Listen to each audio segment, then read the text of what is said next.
This is the Independence Blue Cross Monday Night Kickoff Show, a weekly broadcast that breaks down each Eagles game better than anyone else. The Independence Blue Cross Monday Night Kickoff Show is broadcasting live from the Great American Pub in Conshohocken and is heard on both 1490 WBCB and 107.3 FM and is brought to you by the Great American Pub, Independence Blue Cross, Penn Community Bank, Fogo de Show, and Hand and Stone Spa. We now go live to the Great American Pub in Conshohocken for the Independence Blue Cross Monday Night Kickoff Show.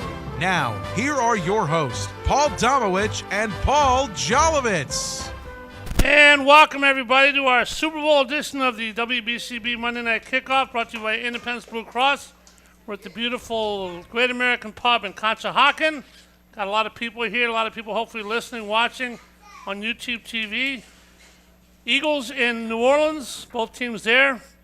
We're going to talk about a little game called the Super Bowl this week against Kansas City Chiefs with my co-host, who's covered about 80 of these, Mr. Paul Domowitch. How you doing, Jelly? How many have you covered, Domo? Around 35. 35. Yeah. And Domo also has participated in the voting for the Hall of Fame, which results will be announced Thursday night. Eric Allen, we're all rooting for him to go on in. And Jerry Evans from Bloomsburg, who's a Philadelphian. We're also rooting for another guy who did not make the final list this year. There's only one punter in the NFL Hall of Fame. Probably should be about 3 or 4, and this is one of them. We love him, from Baltimore, Maryland. Played in 2 Super Bowls with the New York Giants. Unfortunately, played with the Eagles for plenty of years. Mr. Sean Landeta, how are you, bud? Good, Paul. Great to be here. Thank you guys very much. Great to have you here, Sean. First question, we'll talk about the whole thing about the game, the matchup, the rivalry, the rematch, the revenge. What's it like when you play in a Super Bowl, when you played football your whole life, and I know you didn't play your whole life, you played baseball early, but when you play football for a bunch of years and then you reach the pinnacle of the sport, yours first was in the Rose Bowl, you touched down, it's a little different than it was in 1986, but what's it like when you're there waiting to play? You know, it really is a surreal thing because all of us grew up watching the Super Bowl on TV, and, you know, most of us would love to play at some point, and if it works out that you make it to the league, then after that your goal is to get to the Super Bowl, and if you're lucky enough to get there, it's a lot of wow. It's like, wow, this is happening. You know, I'm going to play in the Super Bowl, something I always watched growing up as a kid, and, you know, everything you've heard about now you get to experience, when we fly out there, and then they have media day. Now it's called opening night. Is that what they It's call evolved, it? yeah. Yep. And, just practicing during the week and just, the magnitude of it, and especially at the end of the week, Friday and Saturday when it gets close, and, it's just such a build-up. And, again, I was so fortunate to be part of that. What was this week like in your 2 Super Bowls as far as dealing with the media for 4 days before you guys kind of go into your shell? And, what was that like? Was it a distraction? Is it you just get a routine? Because is it easier than regular season? Well, they kind of made it the best they could for you because it is kind of overwhelming. Where you have media from all over the world, and they would have a table for every player with your name on it, and even the players who didn't play much or were backups or whatever, there'd be 20 people there. And certainly the superstars would have 100 people around them.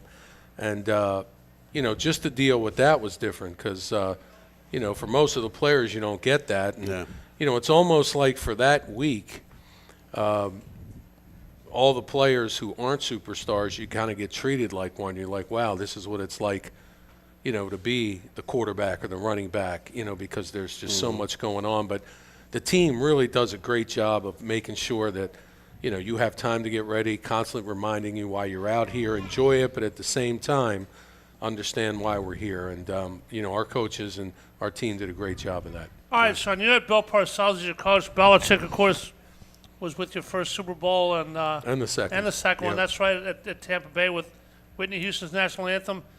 The week leading up, obviously 2 weeks to the Super Bowl. Neither one of your Super Bowls was a 1-week Super Bowl. Both were 2, am I correct? Actually, I'm not correct. Yeah, our second one might have been the only one with 1 week in between, or were there ones since then? Because it was a huge difference. The first one, I was really surprised. We won the NFC Championship on a Sunday. We came in on Monday, had a meeting, and Parcells gave us off till Friday. He said, all you guys get everything you got to get done with your family, tickets, this, that, and because when you come back, it's going to be all business.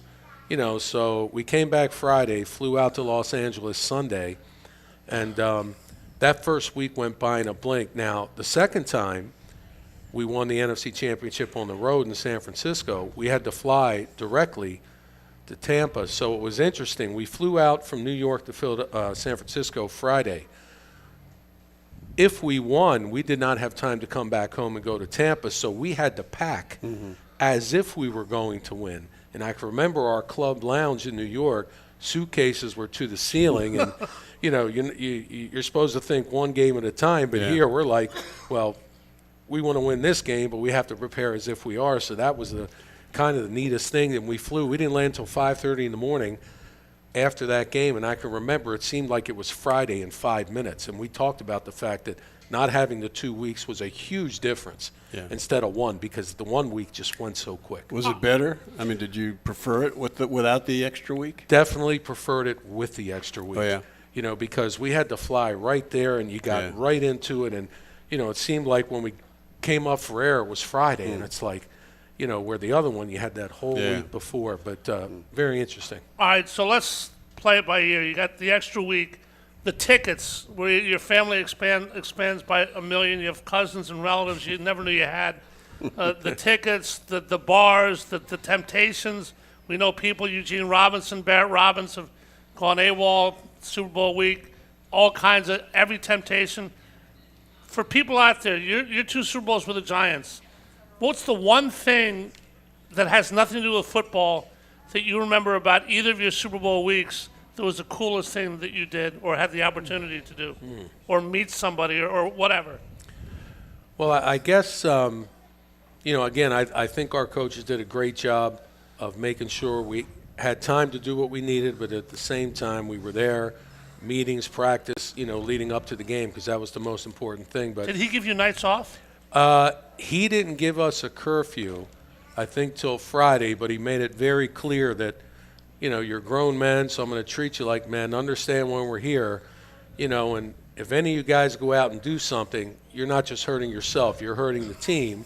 And if you want to take it a step further, you're hurting the city, your fans, everybody. So, in both of those weeks, there was almost like a silent caution where, at night we go out for dinner and everybody be out, but at the same time we were like, nobody needs to have a problem. Not this week. It's not going to happen, because we've all read through the years of things that have happened. Yeah. And how awful to have something like that hurt your team in the Super Bowl. Yeah. Who's the most famous person you saw either week? Well, there were so many stars at both of them. The one in Los Angeles, there were a lot more, obviously, because it was close by.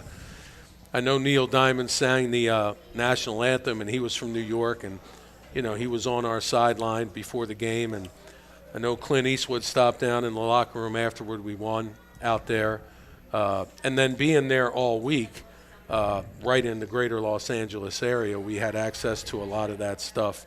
But yeah, that's another thing too, because you're just going out to play football, and then it hits you that all of these people you grew up watching, they're going to be watching you. Yep. They're really interested in what you're doing. So that was an interesting dynamic too, especially being a young player. Yeah. When you're in your early 20s and that happens, it's you understand it, but you don't really grasp it because you're so young. All right, Tom, I've only been to a couple of these. You've been to 35. When you started going, what's the biggest difference now from when you started with the whole media thing, the attention, obviously everything has grown exponentially about the TV and everything else. Biggest difference between then and now about the Super Bowl itself? Just the numbers. As far as the media, it's nothing. You go.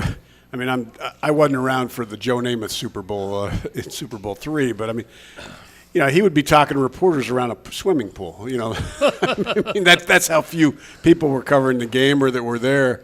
Now it's just thousands. So it's crazy. Other than that, it's just it's just huge. And at least, early on there would be a lot of so many one-sided games when I first started covering Super Bowls.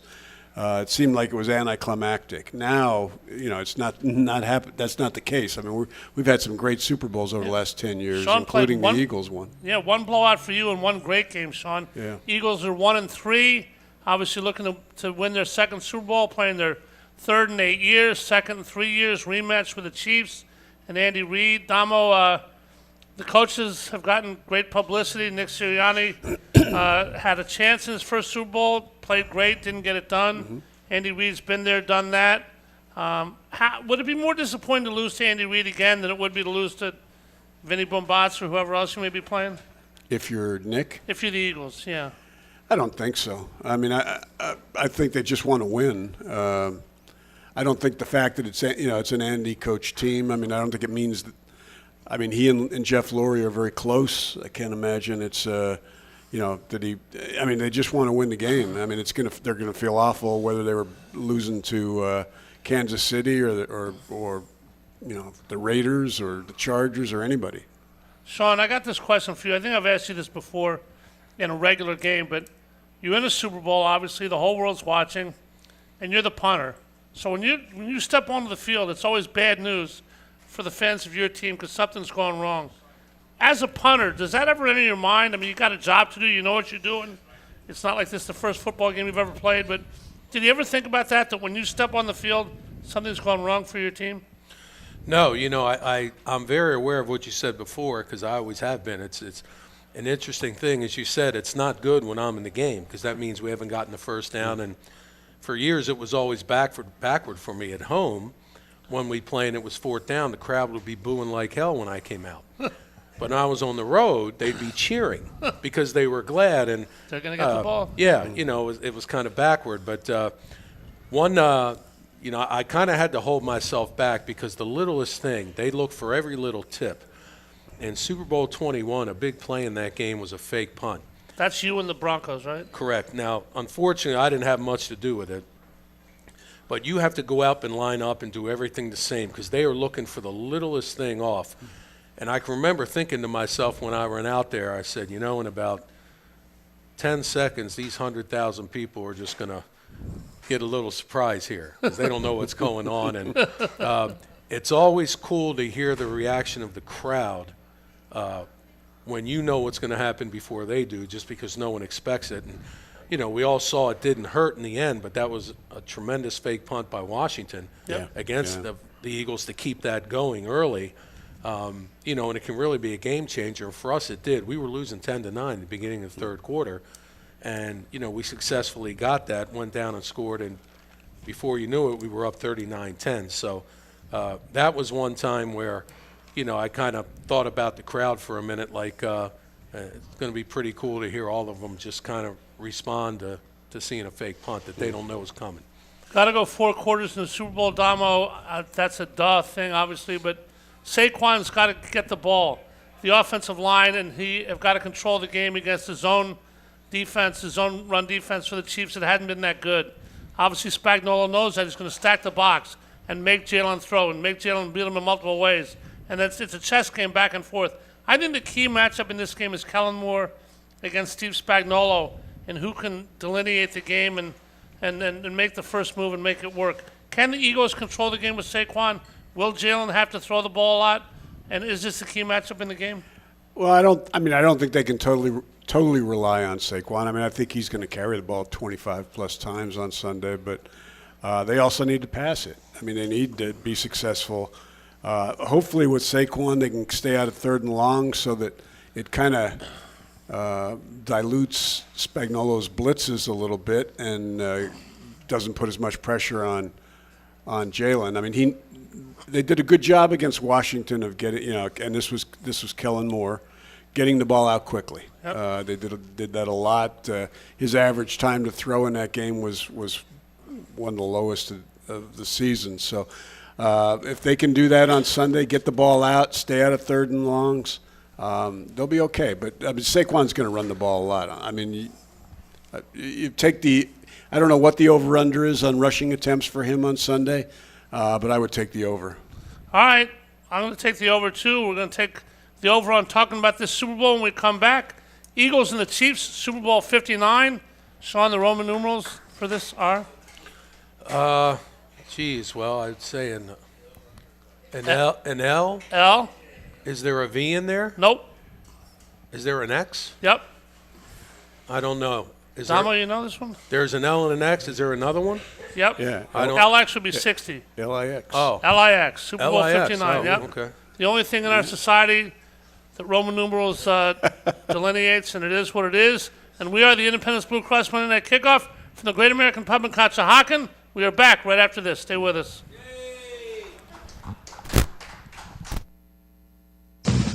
Since 1991, the Great American Pub in Conshohocken has been offering an authentic and memorable experience for guests looking to dine in or enjoy the bar and nightlife. Located at 123 Fayette Street in Conshohocken, the Great American Pub has all your craft beer selections and some of the best food options anywhere. While you're there trying their buffalo chicken spring rolls or Maryland crab cakes, enjoy your favorite sporting events on their numerous televisions surrounding the bar. Visit them at 123 Fayette Street in Conshohocken or learn more online at thegreatamericanpub.com. At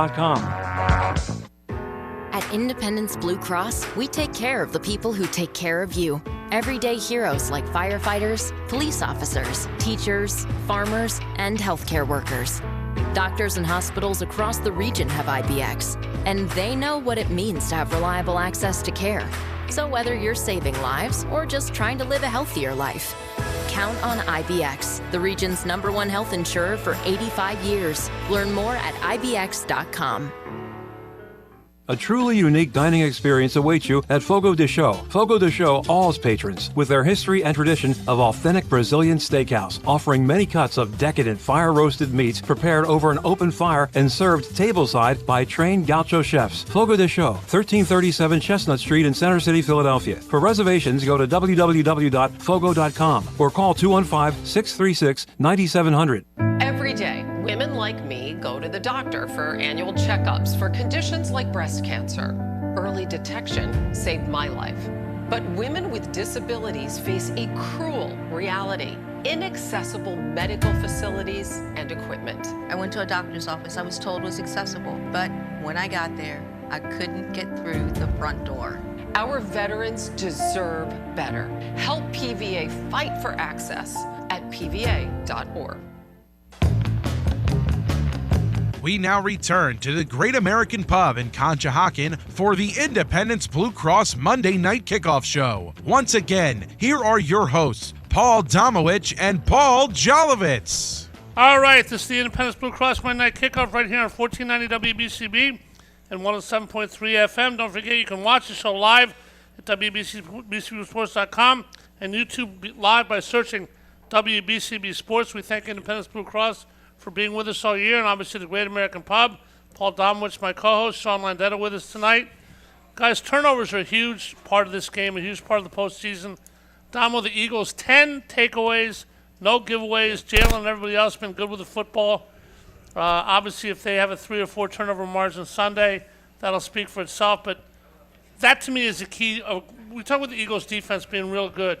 The difference, guys, between a good and a great defense is turning the ball over, isn't it, Damo? Yeah. I mean, it's just what they've done in these first 3 games is phenomenal. I mean, a plus 10 turnover differential is, and it's carried over from the season. I mean, I think the first 4 games they were horrible. Had a lot of turnovers. That's when Jalen had his 3 or 4 interceptions. That's a new preseason, though, right? And nobody played before that. Yeah. Since then, I mean, if they can carry this over into Sunday's game, they're going to be in good shape. But even if they turn the ball over once or twice, if their defense can not allow Kansas City to capitalize and turn it into points, they'll be fine. But yeah, I mean, that's been a spectacular part of their game in these playoffs and late in the regular season when they made their run. Amazing. Sean, Andy Reid, coached here for 12 years. You played for him, couldn't get over the hump. As far as the Super Bowl, lost 1. Now he's been in a bunch. He's won 3. You played for a coach in Bill Parcells who was tremendous, but on a team where the defensive coordinator named Bill Belichick would go on to win 6 of his own after those 2 DC Super Bowls with you guys. Did you have any idea about Belichick, how he would translate as a head coach? And what's that like? Have you ever had an assistant coach where you said this guy will or won't make it as a head coach? Because you were obviously with a guy who's seen as the GOAT, although Andy could challenge that in future years. You know, Bill was a great defensive coordinator. We knew all that when we were there, but I don't know if realistically any of us could have said, you know, this guy's going to go on to, you know, win 6 Super Bowls. I mean, I think there was a statistic there about Bill which is just so unbelievable. I think in a 34-year span, the teams he was on went to 17 championship games. Who he wants to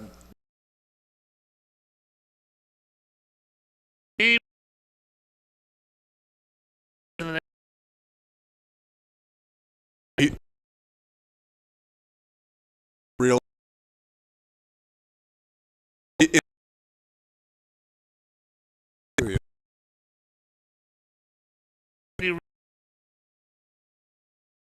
Andy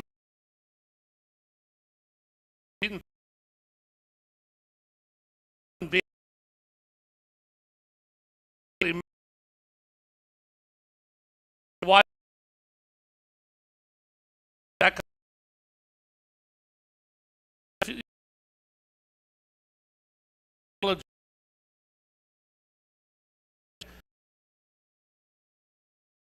the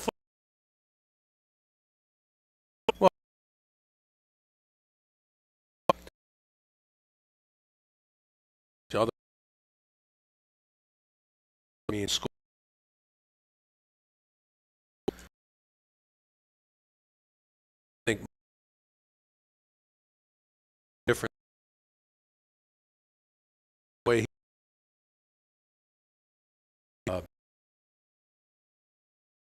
Since he's seen him in. You know, I was around that, and I got to only see one thing. That other side, and Andy, you know, again, I was in Green Bay, and I was going to go back, but when he got the head job here, he asked me if I'd be interested in trying. But just to get the opportunity to do that. So, you know, both of those guys, great head coach. Similar off the field, how friendly, but the way they coach. Belichick. I remember when he was with the Giants as the defensive coordinator. He was so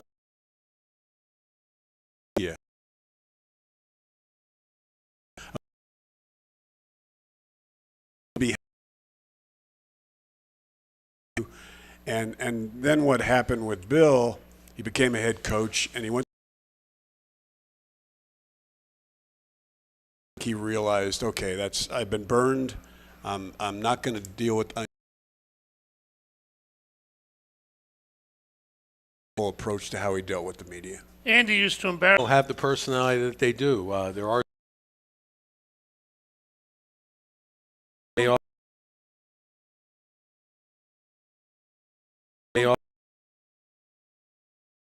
I'm not sure. Several. I think the players and line through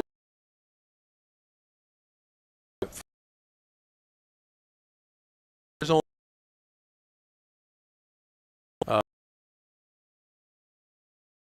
this and column after his press conference on Monday called "What Andy Said and What Andy." Yep. You know, I mean, but the funny thing is the one. Yep. You know, I mean, but the funny thing is the one good at detailing to the media were injuries. I mean, he just felt that. I mean, he knew the media had a job to do. He'd bring Rick Burkholder up. Yeah, yeah.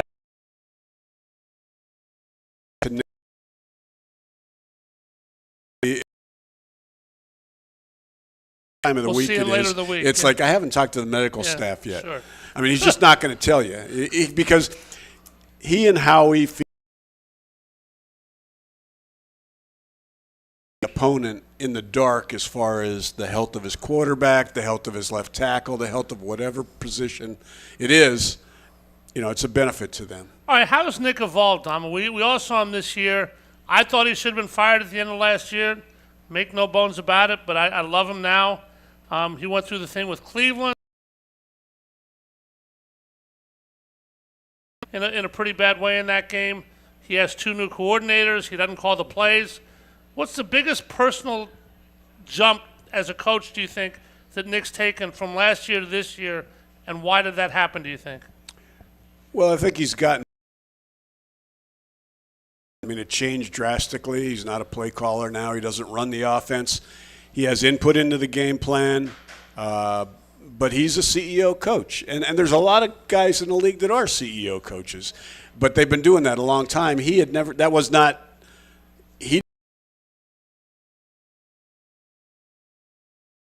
was looking for a job. He was looking for, you know, how do I fit in here? Yep. He doesn't. I mean, Nick will occasionally say, "Yeah, I go into a defensive meeting every now and then," but you know, I mean, Vic decides, and he's let to Nick's credit, let him run the offense and do the play calling. I mean, he's had some input. He's got the headset on, but so I think the biggest difference is he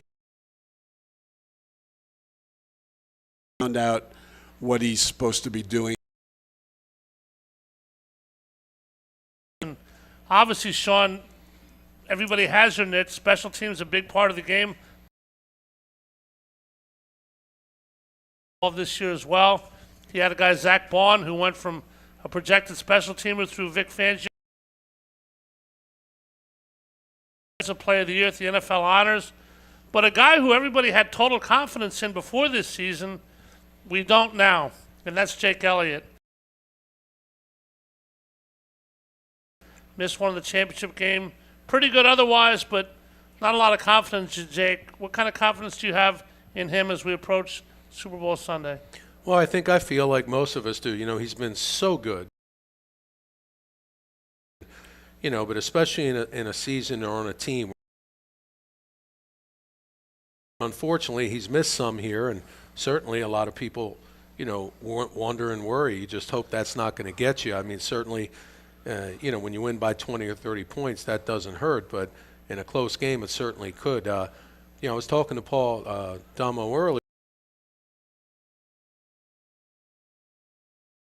He's kicked beautifully. You didn't do that in the NFL, but yeah, in college did, I was yeah. a place kicker, and it's the littlest thing, the most minuscule thing. But again, he's been so good for so long, and we just expect it. And you know, I feel good about him. I hope, you know, that he kicks a lot of extra points, obviously, because you know, especially in these games, most of them are so. 8 touchdowns. The offensive line, Jeff Stoutland, his ability to put new guys in, and Cam Jurgens, and obviously Landon Dickerson.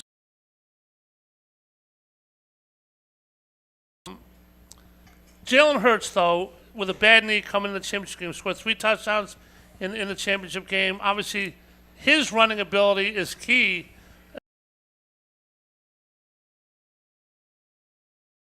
Expect out of Jalen on Sunday. He said it's all about winning. He's not the prettiest quarterback in the world, but he gets the job done. He's got great receivers, a great line. He's got to be able to run the ball, though. What do you expect out of him? Yeah, I mean, I expect him to be able to run, and I think he will. He'll take his shots. You know, it's funny going into that Washington game, and again, this goes back to Nick and being very mysterious about giving any information about injuries, and Jalen was the same way. I mean, we had no idea. He'd just be able to, you know, stand back there and throw, but not be able to run, you know, and then he takes off, and it's like you didn't even know there was anything wrong with him.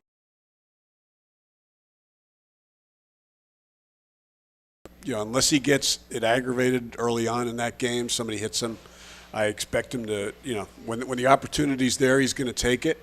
And I think there'll be some designed runs. So, yeah, I think. The other team a little bit. The Eagles are playing somebody else this week. The Kansas City Chiefs, who are trying for a Super Bowl three-peat. It's never been done before. I think they're getting a little bit disrespected, to be honest with you. I loved it. If you disrespect Pat Mahomes, you could wake up a sleeping giant a little bit more than he is already. We'll talk about that when we come back. Sean Landeta, Paul Domowitch, Paul Jolovitz, the Independence Blue Cross. The fun back after this. Since 1991, the Great American Pub in Conshohocken has been offering an authentic and memorable experience for guests looking to dine in or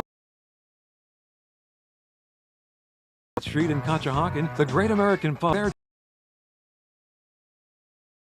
Enjoy your favorite sporting events on their numerous televisions surrounding the bar. Visit them at 123 Fayette Street in Conshohocken or learn more online at thegreatamericanpub.com.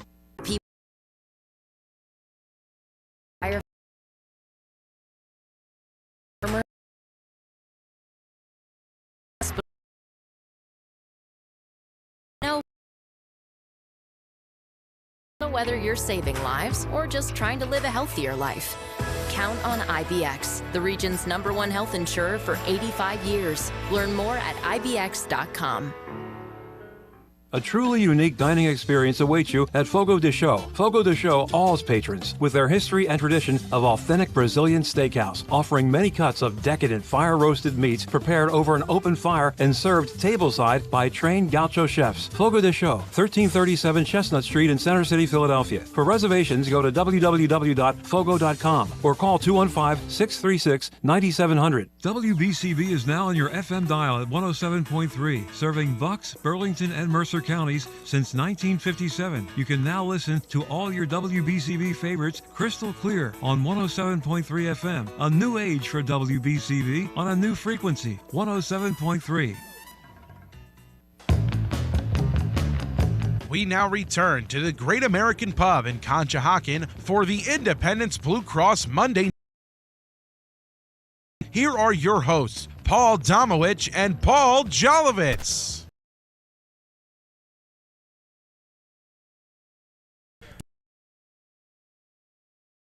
Hey Smith, I'm in my Brandon Graham jersey, which I got because the Eagles won a few weeks back. He's my favorite Eagle, and Damo, he's probably going to play this Sunday. He's off on his open the practice window after the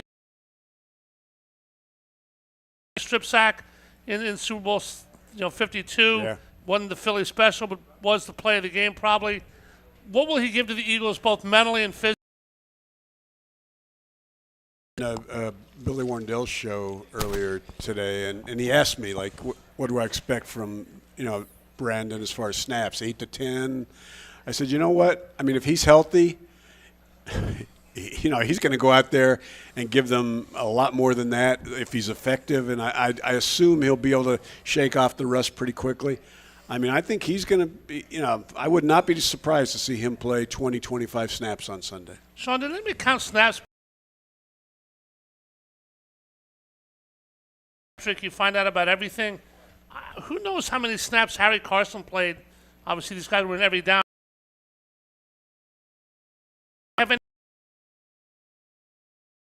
It certainly wasn't something that was talked about. I'm sure today, where it's almost like there's an allotment per position or play.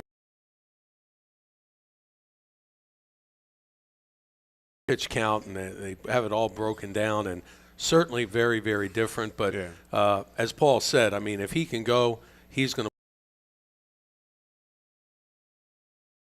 This isn't with Brandon, though. I mean, right now they're getting more than they ever expected out of Nolan Smith, out of the rookie Hunt. So I mean, Brandon's going to have to show them that he earns. Can. I mean, there's no limit. I mean, Vic will leave him out there the whole game if Brandon's like the Brandon. Carter Hughes and Quinion Mitchell and Cooper DeJean. But I want to go to a different area before we come back to this game. Sean, do you swear to tell the whole truth and nothing but the truth? So help me God? No. No? Okay. Tampa, 19.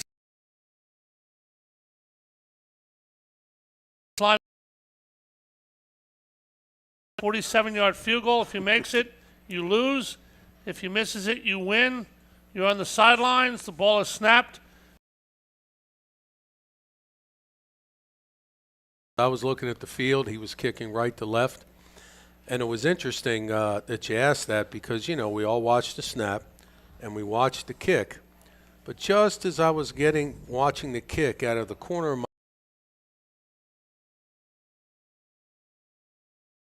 and Roger Brown, he realized he couldn't block the kick. So he pulled up, but he actually got behind Norwood. So he was like the first one to be able to see that it was going to be wide because I remember and you watched his reaction. I watched,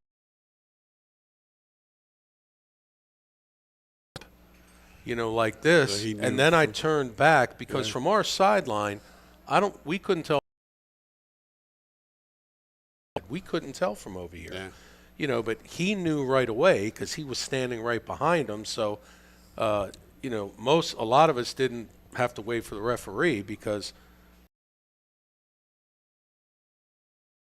you're just holding your breath. And, you know, after the game, we were so happy we won. But, you know, I was talking to our kicker, Matt Barr, who had a great career. Matt grew up here, went, you know, in Langhorne and, you know, went to Neshaminy High School and Penn State. And, you know, Matt and I, we were so glad we won, but at the same time, we just thought how awful it was, you know, for him to have to come down to the very end. Just an amazing played game to have to be won and lost on a kick. But that was such a great game. Both teams played well.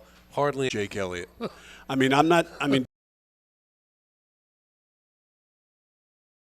He's had a great career here. Yep. But he's struggling right now, and I can guarantee you that Nick is saying we got to get a lead so that we don't need a field goal from him to win it. And the problem is you're playing against a team that's 12-0 this year in one-score games, who's got the master of the last possession going down and winning it. So I mean, that's going to be. They need to convert every red zone opportunity they get in this game, Touchdown. like they did last week when they went an unheard of 7 for 7 in the red zone. Because you just don't want this to be a Jake Elliott game at the end. All right, guys, let's take honesty for a second. This is a very tough town. We love our Eagles. The line opened up Kansas City 1.5, and it hasn't moved at all, which means it was the correct line. The bettors are staying halfway on each side of it. They have Pat Mahomes. They have Chris Jones. They have Steve Spagnuolo, Andy Reid, obviously Travis Kelce, who we'll talk about in a second.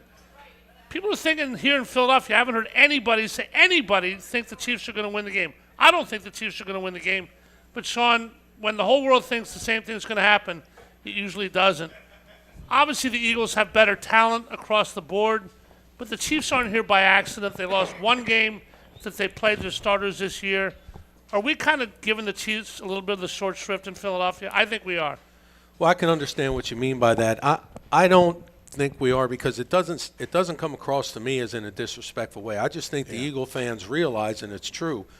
I mean, this Eagles team on offense is just unbelievable. Sure on is. defense, they're unbelievable. The special teams, I know Jake's been struggling a little, but you know, Paul, you've been covering the Eagles for all these years. There can't be a lot of teams, even the team that won the Super Bowl, whose defense and offense are like this. So I think the fans see, you know, who puts up 55 points in a championship game. And the defense is much better than 2 years ago. Yeah, you know, so I think that's what it is. They realize how close that game was 2 years ago. Yeah. And if you're an Eagles fan, it's like, well, we're so much better. Yeah. You know, so I think that's why that thought is there. But obviously, you know, that the Chiefs have won so many close games and, you know, because they haven't blown a lot of people out, people are like, well, they're good. But, you know, I agree with that, too. They're not just good. They're exceptional. But I'm so interested to see what happens, you know, because of both of those things. They're the Chiefs. But this Eagles team, I mean, I don't think a team in history scored 55 points in an NFC title game. And Donald, last 8 years, 52, the Philly special, the strip sack. If I told you Tom Brady was going to throw for a Super Bowl record, 505 yards, but the Eagles would win anyway. 2 years ago, obviously, Jalen with the fumble, the comeback, the holding call on Bradbury. This seems like the best Eagle team that's played in the Super Bowl, and we've been in 5 now. The expectations are huge to win. So you start to look at where could things go wrong. And you mentioned to me during the break, Zach Ertz and the Rams went to the tight end. Oren Burks in for Nakobe Dean. Not a great pass defender.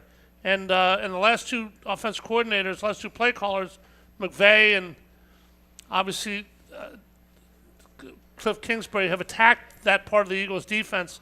Travis Kelce may be one of the top 2 or 3 tight ends to ever live. What do the Eagles have to do against him on Sunday? Well, I mean, Kelsey's had an interesting year. I mean, he's got 97 catches, but, you know, their first playoff game against Houston was only his second 100-yard game. He's only got 3 touchdown catches this year. He's averaging a career low 8.5 yards per catch. But he's there when Mahomes needs him. And, you know, the one thing that concerns me about the defense, last 2 games, their last 2 playoff games, their opposing tight ends have been targeted 29 times, caught 21 passes. Rams their tight ends had 2 touchdown catches. Eagles have given up like 7 touchdown catches to tight ends in the last 8 games. If their safeties, more so than Burks, I mean, that's obviously he's not as sharp in coverage as Nakobe Dean, but it's the safeties that are going to be mainly responsible for Travis Kelce, and they've got to contain him. I mean, and they got some speed on the outside too. Yeah. I mean, you can bet that Andy's tinkering with ways to use Xavier Worthy, not just as a receiver. I mean, they're going to run a lot of those jet sweeps with him, a lot of ways to get him the ball in space, screens. So, I mean, they also need to take care of that. But, I mean, they need to keep Kelce under control. All right, Sean. Brandon Graham made the big play along with the Philly special. Those 2 big plays in 52. Most Super Bowls are known for a big play. Last year we had the overtime Super Bowl. Guys made big plays. Lynn Swann, obviously throughout the Super Bowl era, Joe Namath and the like.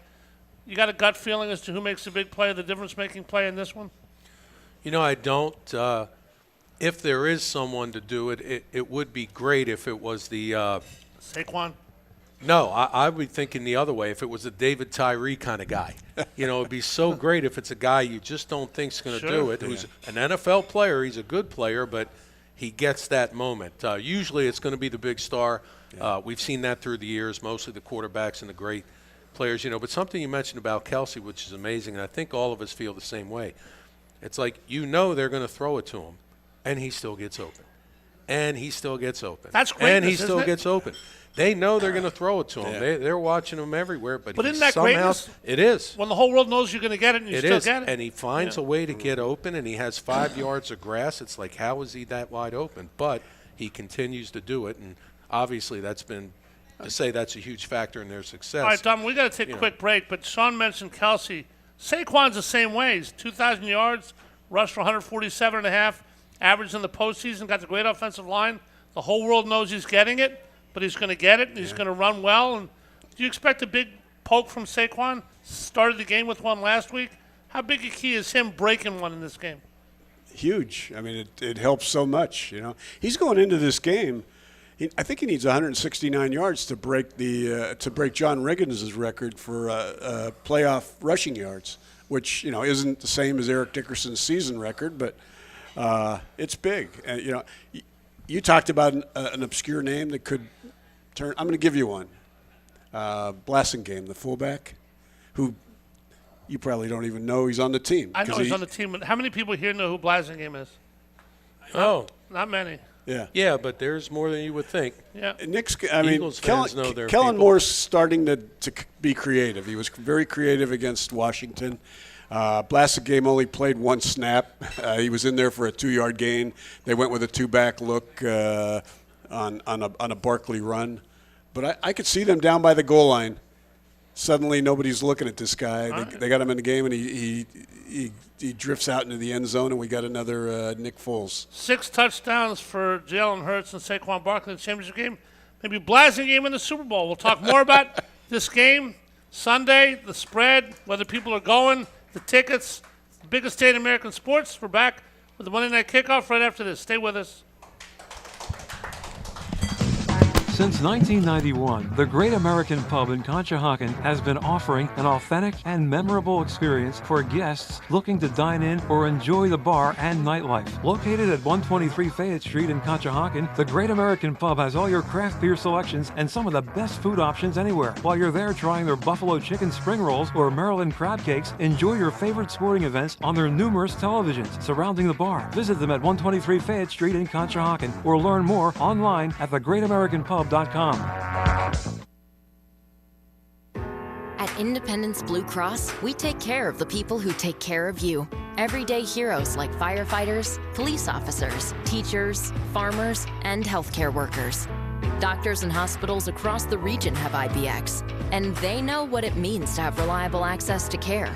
So whether you're saving lives or just trying to live a healthier life, count on IBX, the region's #1 health insurer for 85 years. Learn more at IBX.com. A truly unique dining experience awaits you at Fogo de Chão. Fogo de Chão awes patrons with their history and tradition of authentic Brazilian steakhouse, offering many cuts of decadent fire-roasted meats prepared over an open fire and served tableside by trained gaucho chefs. Fogo de Chão, 1337 Chestnut Street in Center City, Philadelphia. For reservations, go to www.fogo.com or call 215-636-9700.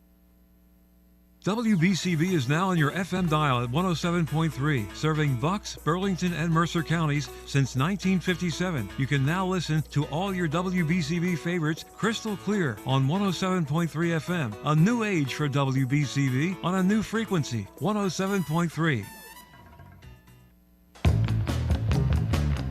We now return to the Great American Pub in Conshohocken for the Independence Blue Cross Monday Night Kickoff Show. Once again, here are your hosts, Paul Domowitch and Paul Jolovitz. And we are back at the beautiful Great American Pub in Conshohocken. Great food, great fun. We've had great crowds all year. Hopefully we're here next week, and I think we will be. We'll plan on doing that with Paul Domowitch, Sean Landeta, our guest. The 2 T's we'll talk about for a few minutes. The 2 T's, guys, tickets and the tush push. Guys, tickets have gone down. Now, to me, face value of the Super Bowl is ridiculous. They're going to be more a couple weeks out because they're not sure who's going to fly in. Now, it's tougher to fly in.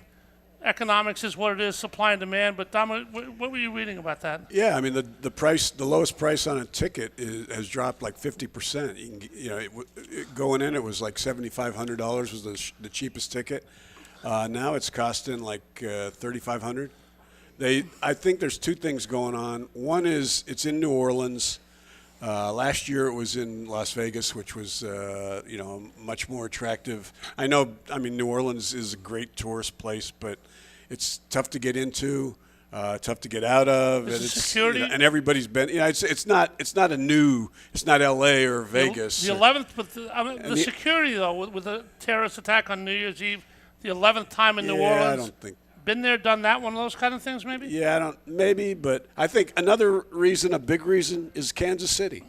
I mean, you mentioned the disrespect. It's not a disrespect as much as it's people are sick of them.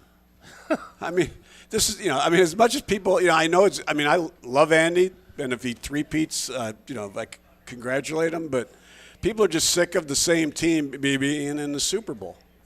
Sean, when you had, what was the most amount of people that ever asked you to take? Has anybody ever asked you that you never heard of? No, there would always be, family and friends, and, we'd always have to tell them what we have to pay for them because everyone just expects you get them for free. You do get 2 free, right? You get 2 free, and I was lucky when I went, they gave us the option to buy an additional 20. Now I think they give you 2 and you can buy an additional 12. But the face value is going to be, $2,000-$3,000 a piece. So, even though you can afford it, it's a nice little chunk, but all of us have more than 13 family and friends that can come to that game, so there's a lot of scrambling going on. But, another reason that there might be the tickets coming down, and I saw this on TV, and I was absolutely shocked. They said 4 or 5-star hotels are $3,000 a night. Wow. 3,000-4,000 a night. 2-star hotels, $800 a night. I mean, that's just ridiculous. They'll leave the light on for you, though, won't they? Well, for $800, they ought to do more than that.